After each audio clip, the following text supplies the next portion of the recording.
ನಮಸ್ತೆ ವೀಕ್ಷಕರೇ, ನಾನು ನಿಮ್ಮ ವಿನೋದ್ ಕೆಂಬಾವಿ. ಇವತ್ತು ಬ್ಯಾಕ್ ಪೇನ್ಗೆ ಮತ್ತು ಪ್ಯಾರಾಲೈಸಿಸ್ಗೆ ಸೀಡ್ ಥೆರಪಿಯನ್ನ ನೋಡೋಣಂತೆ. ಸೀಡ್ ಥೆರಪಿ ಅಂದ್ರೆ ಇಷ್ಟೇನೆ, ಈ ತರ ಟೇಪ್ ಅನ್ನ ತಗೊಂಡ್ಬಿಟ್ಟು ವಟಾಣಿ ಸೀಡ್ ಅನ್ನ ಹಾಕಿ. ವಟಾಣಿ ಸೀಡ್ ಎಷ್ಟು ಹಾಕೋಬೇಕು ಅಪ್ಪ ಅಂದ್ರೆ ಡಿಪೆಂಡ್ ಆನ್ ಯುವರ್ ಕೈ.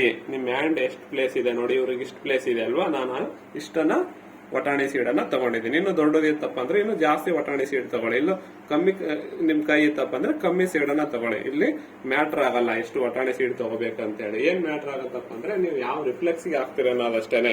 ಇದು ಇವ್ರ ಕೈ ಇದೆ ಅಲ್ವಾ, ಇವೆರಡು ಮಿಡಲ್ ಫಿಂಗರ್ ಮತ್ತು ರಿಂಗ್ ಫಿಂಗರ್ ಮಧ್ಯದಲ್ಲಿ ನಿಮ್ ಬ್ಯಾಕ್ ರಿಫ್ಲೆಕ್ಸ್ ಬರುತ್ತೆ. ನಿಮ್ಗೆ ಬ್ಯಾಕ್ ಪೇನ್ ಆಗಿರ್ಬೋದು, ಏನಿ ಲಂಬರ್ ಇಶ್ಯೂ C1 ಲಿಂದ ಹಿಡಿದು L1 ವರೆಗೂ, C1 C2 C3 C4 L1 to L4 T1 to 12 ನಿಮಗೆ ಎನಿ ಬ್ಯಾಕ್ ಇಶ್ಯೂಗೆ ಈ ಸೀಡ್ ಥೆರಪಿ ಬೆಸ್ಟ್ ಆಗಿ ವರ್ಕ್ ಆಗುತ್ತೆ. ಬಿಫೋರ್ ದಟ್ ನೀವು ಏನ್ ಮಾಡ್ಬೇಕಪ್ಪ ಅಂದ್ರೆ ಈ ತರ ಮಸಾಜ್ ಮಾಡಿ, ಅದು ಎರಡೂ ಕೈಗೆ ಮಾಡಬೇಕು.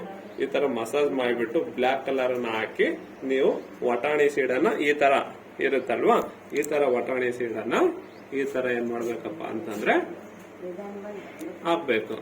ಈ ತರ ಹಾಕ್ಬಿಟ್ಟು ಅವಾಗ ಮಸಾಜ್ ಮಾಡ್ತಾ ಬನ್ನಿ, ಸರಿನಾ?